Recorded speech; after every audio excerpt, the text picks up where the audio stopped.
Hello everyone, welcome back to Prisha civil services. तो जैसा हमने देखा, सीबीएसई का रिजल्ट अब डिक्लेयर हो चुका है। तो जो भी बच्चे अब एसएससी, यूपीएससी या फिर कोई भी सिविल सर्विसेज की प्रिपरेशन स्टार्ट करना चाहते हैं, तो उनके लिए अब एक क्या रोड मैप रहना चाहिए, उन्हें क्या स्टेप्स फॉलो करने चाहिए, जिसकी वजह से ये 3 से 4 साल हम इतने फ्रूटफुल बना दें कि आफ्टर ग्रेजुएशन 1 से 2 अटेम्प्ट में हम अपना गोल क्लियर कर पाए। तो इस वीडियो में हम बात करेंगे that what should you do after 12th, and more importantly what should you avoid, कि जिस वजह से हम अपना गोल भूले नहीं। उसके बाद हम बात करेंगे how to plan your journey, and at last how to balance your college with government exam preparation, क्योंकि सिर्फ एक चीज पर फोकस करेंगे तो that will not be fruitful. So let's start. First will talk about reality check. Basically society में क्या scenario चल रहा है। सिनेरियो ये है कि इतनी सारी वीडियोस बन गई है कि बच्चों को गाइड करने के लिए टॉपर्स वीडियोस बनाते रहेंगे कि हमने ये किया, तुम भी ये कर लो, तुम्हारा भी हो जाएगा। तो दैट इज फेक। अब सबसे पहले बात करते हैं कि गवर्नमेंट एग्जाम्स एक मैराथन है, स्प्रिंट नहीं है। अब इसमें डिफरेंस क्या है। स्प्रिंट होती है 100 kilometres, 200 kilometres, 300 kilometres, and marathon होती है 1 किलोमीटर, 2 किलोमीटर्स, 3 किलोमीटर्स। तो डिफरेंस समझ रहे हो कि स्प्रिंट में हमें स्टार्टिंग में ही इतना पेस रखना है तो हम जीत जाएंगे। बट मैराथन जिसमें पे 2 किलोमीटर, 3 किलोमीटर भागना है, तो अगर हम स्टार्टिंग में ही 100, 200, 300, 400 मीटर हम बिल्कुल फास्ट भागे तो हम धीरे जाके एक पॉइंट पे स्लो हो जाएंगे। तो दैट इज गवर्नमेंट एग्जाम्स, कि हमें कंसिस्टेंटली अपनी पेस मेंटेन करनी है, slowly and gradually we will win. तो नेक्स्ट पॉइंट जिससे रिलेटेड है कि consistency matters more than motivation. कि ऐसा नहीं है कि आज हम मोटिवेटेड है तो 10 घंटे पढ़ाई कर ली, 11 घंटे पढ़ाई कर ली, 12 घंटे पढ़ाई कर ली।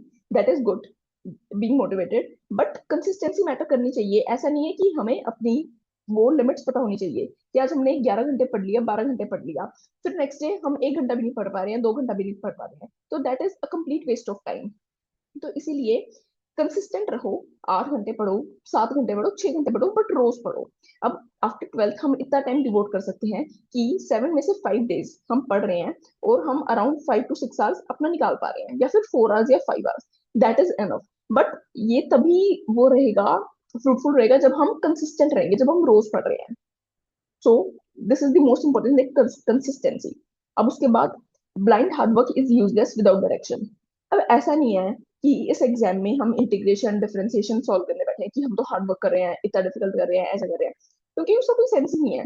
ना तो यूपीएससी ना एसएससी कोई भी सिविल सर्विसेज का एग्जाम हमसे ये नहीं पूछ रहा है इंटीग्रेशन डिफरेंशिएशन। तो हार्डवर्क करो, बट विथ स्मार्ट वर्क। उसके बाद do not copy the toppers blindly. अब सबसे पहली बात तो टॉपर्स की वीडियोस देखना बंद कर दो कि उन्होंने ये स्ट्रेटेजी फॉलो की, मैंने इस बुक से मैंने 13 घंटे पढ़ाई की, मैंने 14 घंटे पढ़ाई की, मैंने आज ये वाला पूरा मैथ्स का सिलेबस कंप्लीट कर दिया, ऐसे कर दिया। That is all fake. तो कोई भी नहीं करता ऐसा। अगर रियल लाइफ में बात करें ना, तो वी ऑल आर ह्यूमंस, तो सबकी एक लिमिट होती है। अगर आज उसने वीडियो बना दी कि मैंने 14 घंटे पढ़ाई की, तो शायद अगले अगले दिन उसने कुछ पढ़ाई नहीं की, उसकी उसने वीडियो तो नहीं डाली कि उसने पढ़ाई नहीं की। तो do not follow the toppers blindly. और ऐसा नहीं है, मान लो आज किसी ने यूपीएससी क्लियर कर लिया तो उसने बोला कि मैं तो फर्स्ट डे से मेरे प्री में इतने मार्क्स आ रहे थे, मेंस में इतने मार्क्स आ रहे थे। ऐसा कुछ भी नहीं होता है। हर एक बंदा जीरो से स्टार्ट करता है। तुम भी जीरो से स्टार्ट करोगे, मैंने भी जीरो से स्टार्ट किया था। जब मैंने अपना ए लेवल एग्जाम क्लियर किया है एसएससी, तो मैंने भी जब मैंने अपना फर्स्ट मॉक दिया था, I would tell the reality, जब मैंने अपना फर्स्ट मॉक दिया था तो आउट ऑफ 200 मेरे 100 मार्क्स आए थे। That is the fact. और उसके बाद कंसिस्टेंटली कंसिस्टेंटली मैंने उस पर वर्क किया 120, 130, 130 to 140 इतना स्टक हो गई थी कि उसके बाद उतनी मेहनत करनी पड़ी कि तब जाके 150 to 160 तक आ पाए। तो कोई भी बहुत जल्दी ऐसे अचीव नहीं करता है, धीरे धीरे स्लोली स्लोली जब आप अपनी गलतियों से सीखोगे, जब अपनी गलतियों पर वर्क करोगे, तभी आगे बढ़ पाओगे। Next will talk about, this is the most important thing, avoid these. Students make these mistakes और उसके बाद वो अपना गोल भूल जाते हैं, उसके बाद वो सिर्फ इन सब चीजों में पड़ जाते हैं। Will talk about it. Starting preparation without syllabus knowledge. अब क्या है, वीडियो देख ली कि मैथ ऐसे स्टार्ट करनी है, ये ऐसे स्टार्ट करना है। मान लो आप आरएएस की प्रिपरेशन कर रहे हो या फिर आप यूपीएससी की प्रिपरेशन कर रहे हो, अब दोनों में डिफरेंस है। तो ऐसा नहीं है कि आज हम आरएएस की प्रिपरेशन कर रहे हैं तो हम यूपीएससी का सिलेबस फॉलो करेंगे, तो that will be a waste of time. Also अगर तुम यूपीएससी की प्रिपरेशन प्रिपरेशन करना स्टार्ट करना चाहते हो, बट तुम्हारा गोल एसएससी है, तो देखो दोनों में डिफरेंस है। सिलेबस में भी थोड़ा सा डिफरेंस है और पैटर्न में भी थोड़ा सा डिफरेंस है। तो हमें हर चीज को देख के चलना है कि हमारा गोल क्या है, हमें क्या करना है। उसके बाद following too many teachers and too many books. देखो, टीचर्स है ना सब मोस्टली एक जैसा ही पढ़ाते हैं, ऐसा नहीं है कि बहुत ज्यादा डिफरेंस होता है। एक अच्छा रिलायबल टीचर, एक या दो टीचर को पकड़ो, जैसे कि मैथ्स में मैंने डिसाइड किया कि मेरे को ये एक या दो टीचर से, कि एक की मुझे वीडियोस देखनी है और एक से मुझे मॉक्स लगाने हैं, मैंने ये दो टीचर्स डिसाइड कर लिए। उसके बाद don't run for multiple teachers, की इससे भी ये वाला टॉपिक कर लेता हूँ, इससे भी ये वाला टॉपिक कर लेता हूँ, क्योंकि हर टीचर का समझाने का तरीका बहुत अलग रहता है। तो हम नहीं भाग सकते हैं मल्टीपल टीचर से। और उसके बाद एग्जाम में जाके क्या होगा कि इसके वाला भी फॉर्मूला लगा दूं, इसके वाला भी ट्रिक लगा दूं, मिक्स हो जाएगा। Don't do that. उसके बाद wasting time on fake productivity. अब इसका पॉइंट है नीचे। फेक प्रोडक्टिविटी मतलब watching strategy video for 5 hours. अब बच्चा बैठा है कि आज पढ़ेंगे, पढ़ेंगे क्या, स्ट्रेटेजी वीडियो देखते हैं, स्ट्रेटेजी वीडियो देखते हैं कि ऐसे ऐसे करना है, मैथ्स में इतना सिलेबस है, ऐसे करना है, जीएस में ऐसे करना है, ऐसे करना है। 2-3 घंटे तो इसी में निकाल दिए, उसके बाद 2 घंटे पढ़ाई की और चलो हो गया। That is fake productivity. या फिर तुम बैठे हो पीछे इंस्टाग्राम की रील्स चल रही है, तो कोई मतलब नहीं है उस चीज का। तो डोंट डू दैट। जबकि अगर पढ़ना है, 4 घंटे भी पढ़ना है, 5 घंटे भी पढ़ना है, तो उसको एफिशिएंटली पढ़ो। ऐसा नहीं है कि उसमें वीडियोस देख रहे हो, कुछ देख रहे हो, नहीं। Getting trapped in UPSC motivation reels. अगर आज से पढ़ाई स्टार्ट करनी है, तो आज से यूपीएससी की मोटिवेशन रील्स या किसी की भी मोटिवेशन रील्स देखना बंद कर दो, क्योंकि मोटिवेशन होता है ना वो इंट्रेंसिक होता है। इसके ऊपर मैंने पहले भी वीडियो बनाई है जिसमें मैंने अपनी पूरी जर्नी एक्सप्लेन की है कि मोटिवेशन अपने अंदर है, कि हमें जो चीज चाहिए, तो वो कोई तीसरा बंदा आके हमें पुश नहीं करेगा कि तुझे ये क्यों चाहिए, तुझे पता है ना तुझे क्यों चाहिए। एक बार कर देगा, 2 बार कर देगा, बट रोज की थोड़ी हमें मोटिवेशन रील्स देखनी है कि हाँ इसने कर लिया तो मेरे को भी करना है। ऐसा नहीं होता है। एंड उसके बाद जो पॉइंट हमने पहले डिस्कस किया था, कंपेयरिंग विद टॉपर्स, तो क्योंकि ये गलती है, ये बच्चे करते हैं। मैंने खुद रिव्यू सुने बच्चों के कि वो बोलते हैं कि मेरे तो मार्क्स नहीं आ रहे, मोक्ष में ऐसे नहीं हो रहा, और तेरे तो इतने आ रहे हैं। अरे तो भाई मैंने उस चीज पे मेहनत की है, मैंने अपनी गलतियों से सीखा है। मैं रोज उस चीज पे करती थी कि मैंने ये गलती क्यों की, उसको नोट किया, उसके ऊपर वर्क किया, तो इसीलिए मार्क्स बढ़ते हैं। Now let's talk about that what should you do. क्या करना चाहिए। सबसे पहली बात तो चूज योर ग्रेजुएशन वाइजली। देखो अगर तुमने अपना गोल बना लिया है ना कि तुम्हें करना ही है, एसएससी करना है, तुम्हें यूपीएससी करना है, तो गो फॉर द डिग्री जो थोड़ा सा इजी रहे, जिसमें तुम्हें बहुत ज्यादा अपना वो ना करना पड़े, कि अपना टाइम ना डिवोट करना पड़े एग्जाम्स देके आओ, या फिर जो कि अगर तुम कॉमर्स के हो तो बीकॉम या बीकॉम ऑनर्स चूज कर लिया, क्योंकि उसका सिलेबस जो है वो तुम्हारे 12th वाले से 11th 12th से रिलेटेड ही रहेगा। तो तुम्हें बहुत ज्यादा पुश ना करना पड़े और तुम अपनी स्टडीज को टाइम दे पाओ। तो इसलिए choose your graduation wisely. But अगर तुम थोड़ा सा भी वो हो कि मुझे नहीं पता कि मैं कर पाऊंगा या नहीं कर पाऊंगा, तो थोड़ा सा अच्छा डिग्री चूज कर लो, इकोनॉमिक्स में कर लो, मैथ्स में कर लो। इसकी वजह से तुम्हारे पास करियर ऑप्शंस खुले रहे। But if you are stuck कि हाँ मुझे करना ही है, तो BCom BCom honours we can do easily. मैंने भी बीकॉम ऑनर्स किया था, ऑल्दो मेरा प्लान नहीं था सिविल सर्विसेज में आने का, बट हाँ कि इसमें इतना टाइम देने की जरूरत नहीं पड़ती है फिर। Next is improve your English communication. ये बच्चों के साथ बहुत ज्यादा दिक्कत है कि वो अपने इंग्लिश पे काम नहीं करते हैं, और बाद में जाके जब एग्जाम देने जाते हैं या एग्जाम के लिए प्रिपेयर करते हैं इंग्लिश में, तो सबसे ज्यादा प्रॉब्लम उसी में आती है, क्योंकि इंग्लिश का थोड़ा सा रहता है कि पेपर अच्छे लेवल का आ जाए तो बच्चे मार खा जाते हैं। तो इसलिए अभी से ही थोड़ा सा इंग्लिश पे अपना वर्क करना स्टार्ट करो। आई मेक अ वीडियो कि आपको इंग्लिश पे कैसे काम करना चाहिए, क्या न्यूज़पेपर रीडिंग कितना वर्क करेगी, या फिर एडिटोरियल्स कितना वर्क करेंगे। तो हाँ, newspaper readings we can start. Also develop discipline before preparation intensity. देखो अब ट्रूली सेइंग, तो गवर्नमेंट एग्जाम की प्रिपरेशन जो है ना, वो प्रिपरेशन से नहीं होती, वो होती है डिसिप्लिन से। आज हमें अपना एक स्केड्यूल बनाना पड़ेगा कि हमें 6 बजे से 9 बजे तक पढ़ना है, तो हमें पढ़ना है। और उसके बाद हम 1 घंटे का ब्रेक लेंगे या आधे घंटे का ब्रेक लेंगे, और उससे 10 से 1 अगर हमें पढ़ाई करनी है तो करनी है। मतलब तुम अपना ऐसा रूटीन बना लो ना कि लोग कहें कि भाई मतलब घड़ी इसको देख के चलती है। मतलब समझ रहे हो कि हाँ 10-15 मिनट तो ऊपर नीचे ऑब्वियसली चलते हैं, बट स्टिल कि ऐसा होना चाहिए कि हम ऐसा नहीं है कि कल 6 बजे उठे, आज 7 बजे उठे, परसों 9 बजे उठ रहे हैं, कि ठीक है पढ़ लेंगे, क्या है 3 घंटे पढ़ने हैं, 9 से 12 पढ़ लेंगे, पढ़ लेंगे। तो डिसिप्लिन जो है ना वो लाइफ में रखना पड़ेगा, और आर्मी वाला डिसिप्लिन, कि हाँ कि हमें पढ़ना है तो हमें पढ़ना है, फिर उस टाइम पे हम कुछ और नहीं कर सकते हैं। उसके बाद बिल्ड रीडिंग हैबिट। जैसा कि हमने पहले डिस्कस किया कि थोड़ा थोड़ा रीड करने का हैबिट होना चाहिए, क्योंकि आगे जाके ये हमारी प्रिपरेशन में भी हेल्प करता है, ताकि हमें जैसे हमें मान लो बुक्स वगैरह भी पढ़नी है, कुछ भी पढ़ना है, तो it will help us a lot. Your first goal should not be cracking UPSC. Your first goal should be becoming capable of cracking it.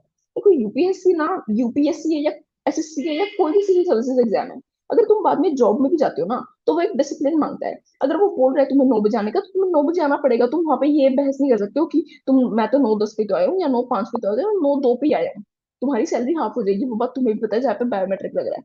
तो वो डिसिप्लिन मांगता है, तो वो डिसिप्लिन अगर तुम अभी से अपने अंदर लेके आओगे ना, तो वो तुम बाद में जॉब में भी अप्लाई कर सकते हो। और एक बात, जैसे बोलते हैं ना कि 21 डेज की हैबिट है, ट्राई करके देखो, and it will work for you. और तुम्हें लगेगा कि आज मेरा डे कुछ प्रोडक्टिव रहा है। Let's keep it short. अब आगे बात करते हैं। अब how to plan your journey, कि हमें कैसे कैसे करना है। देखो, सबसे पहली बात तो मैंने जैसे कि तुम्हें बताया कि तुम्हें अपना एक गोल फिक्स करना पड़ेगा। यूपीएससी करना है या एसएससी करना है या आरएएस करना है या कुछ भी करना है, एक गोल बनाओ। ऐसा नहीं है कि एक बार प्रिपरेशन स्टार्ट कर देता हूँ उसके बाद सारे एग्जाम्स देता रहूंगा। देखो, ऐसा नहीं होना चाहिए। एक बार एक गोल बनाओ, उसके ऊपर वर्क करो, क्योंकि हर एग्जाम का जो पैटर्न है ना वो अलग अलग रहता है। अब एसएससी जो है उसके अंदर इतनी सेक्शनल टाइमिंग नहीं रहती है जैसे कि बैंक के एग्जाम्स में रहती है। तो क्योंकि तो इसी वजह से ना एग्जाम को देने में, करने में, पढ़ने में ना थोड़ा सा डिफरेंस आता है। तो सबसे पहले अपना जो भी एग्जाम हम दे रहे हैं ना, उसका पैटर्न समझो कि वो क्या पूछ रहा है, कैसे पूछ रहा है। अब एक डिफरेंस बताऊं, तो एसएससी क्योंकि इतना करंट अफेयर्स नहीं पूछता है, तो हमें उस चीज पे ज्यादा कंसंट्रेट करना नहीं पड़ा। जबकि बैंक करंट अफेयर्स पूछता है तो हमें उस चीज पे कंसंट्रेट करना पड़ता है। तो समझ रहे हो कि एग्जाम के पैटर्न में डिफरेंस है और हमें वो समझना चाहिए। उसके बाद ये 4 to 5 आवर्स डेली, देखो ये तो करना ही पड़ेगा कि अगर हमें ये 3 से 4 साल हम कह रहे हैं कि हमें फ्रूटफुल बनाने हैं, तो हमें ये चीज करनी पड़ेगी। अब क्योंकि मैंने ग्रेजुएशन के बाद प्रिपरेशन स्टार्ट की थी, तो ऑब्वियसली मुझे ज्यादा पुश करना पड़ा था। तो मैं सिर्फ 4 to 5 आवर्स सफिशिएंट नहीं थे, थोड़ा सा ज्यादा देना पड़ता था, और मेरी कैपेबिलिटी थी तो मैंने दिया, क्योंकि मैं पहले से सेटिंग करती थी। अब मैं ये तो नहीं बोल सकती कि मतलब कि मैंने पहले कभी नहीं किया और स्टार्टिंग से मैं 10 से 12 घंटे पढ़ने लगी, क्योंकि मैं पहले पढ़ती थी इसलिए मेरे में कैपेबिलिटी थी, तो मैं ज्यादा पुश कर पाई। सबका ऐसा नहीं होता है। तो अगर हम अभी से स्टार्ट कर रहे हैं तो अभी से हम 4-5 घंटे निकाल सकते हैं, और निकालने पड़ेंगे अगर हमें अपना गोल अचीव करना है तो। अब जो कि बोला, डेवलप रीडिंग हैबिट, तो वो थोड़ा थोड़ा करना पड़ेगा। न्यूज़पेपर्स पढ़ो, बुक्स पढ़ो, अगर तुम्हें नॉवेल्स में इंटरेस्ट है तो वो पढ़ो, जिससे हमें नॉलेज भी गेन हो, ठीक है, बट थोड़ा थोड़ा इंटरेस्ट बनता रहे बुक्स में। और अपने फोन से थोड़ा सा डिस्ट्रैक्शन बनाए रखो, क्योंकि ये जो है ये ब्रेन रॉट की वजह से देखा जाए तो इसमें कुछ फ्रूटफुल है नहीं। एंड उसके बाद make proper notes from the start. अब सबका अपना अलग अलग तरीका होता है, क्योंकि मेरे को कभी भी बिना लिखे अपने खुद के जब तक हैंड रिटन नोट्स नहीं होते थे तो मुझे याद नहीं होता था। सबका अपना अपना भी होता है। तो अपने एक प्रॉपर नोट्स रखो। ऐसा नहीं है कि कल एग्जाम है, या फिर मतलब मान लो 1 महीने बाद एग्जाम है, 2 महीने बाद एग्जाम है, तो मेरे पास नोट्स नहीं है, मैं रिवाइज कैसे करूँ? कि फिर हम पीडीएफ ढूंढ रहे हैं कि ये वाली पीडीएफ यहाँ पे है, ये वाली पीडीएफ यहाँ पे है। This is not a way. Starting से अपने प्रॉपर नोट्स रखो ताकि हम रिवीजन एंड ऑल सब कुछ कर पाए। अब देखो, लेट्स कीप इट शॉर्ट, जैसे कि मैंने बोला था, तो start early but don't panic early. क्योंकि देखो, 3 साल हैं, 4 साल हैं, और अभी हम एज कितनी, 18, 19, 20 इतनी होगी, ठीक है। तो ऐसा नहीं है कि हम बिल्कुल ही रश कर दें कि हाँ हमें पढ़ना ही है, हमें ऐसे करना है, और हम अपनी लाइफ एंजॉय करना भूल जाए।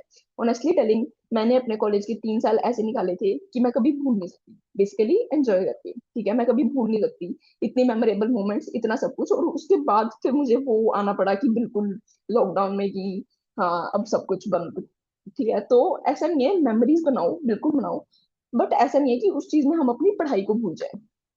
तो जैसा कि अगर आपने अभी से प्लान कर लिया, क्योंकि मेरा प्लान नहीं था वो करने का, तो अगर आपने अभी से प्लान कर लिया that is well and good. But अभी से पैनिक करने की जरूरत नहीं है, थोड़ा सा लाइफ को एंजॉय करो, थोड़ा सा इजी रखो। अगर तुम्हें 1 साल बाद भी करना है या 6 महीने बाद भी करना है तो दैट इज गुड। उसके बाद हम थोड़ा सा स्टडी आवर्स उसमें दे सकते हैं।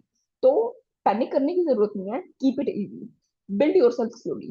देखो अब क्या है ना, क्योंकि अगर हम इसमें लग जाएंगे ना तो हम अपनी पर्सनैलिटी बिल्ड करना भूल जाते हैं। बेसिकली इंसान भूल जाता है कि वो है क्या। तो थोड़ा सा खुद को एक्सप्लोर करो, लाइफ को एक्सप्लोर करो, ठीक है, कि तुम्हारी और क्या हॉबीज है, उसको तुम साइडवेज रख सकते हो। ऐसा नहीं है कि सिर्फ लगे हुए हैं, क्योंकि ऑलमोस्ट चीजें सेम है।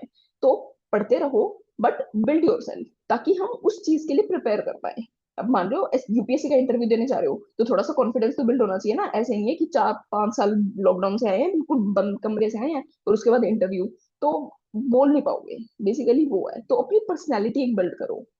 Your preparation should improve your personality, not destroy your happiness.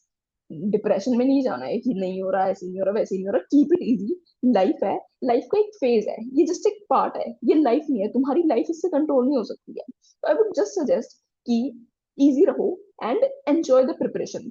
बहुत स्ट्रेस लेके करने की जरूरत नहीं है। जब स्ट्रेस लोगे ना, बहुत ज्यादा स्ट्रेस में आ जाओगे कि धक्का करने लग जाओगे ना खुद से, तब पढ़ाई नहीं होगी। जब तक उसको एंजॉय करते रहोगे ना, मन लगा के पढ़ोगे, इंटरेस्ट लेके पढ़ोगे, तो अच्छा भी लगेगा और जल्दी क्रैक होगा। मार्क माय वर्ड्स, जल्दी क्रैक होगा अगर एंजॉय करके करोगे तो, अपना मन लगा के करोगे तो that was all for this video. अगर अब आपको कोई भी किसी भी चीज से रिलेटेड गाइडेंस चाहिए, कुछ भी चाहिए, तो डोंट हेजिटेट टू डीएम। और हम अपना टेलीग्राम लिंक जो है वो यहाँ पे डिस्क्रिप्शन में ऐड कर देंगे, तो आप वहाँ पे कॉन्टेक्ट कर सकते हो, या फिर आप यूट्यूब के कमेंट में भी लिख सकते हो, will surely reply. Thank you so much, all the best for your preparation.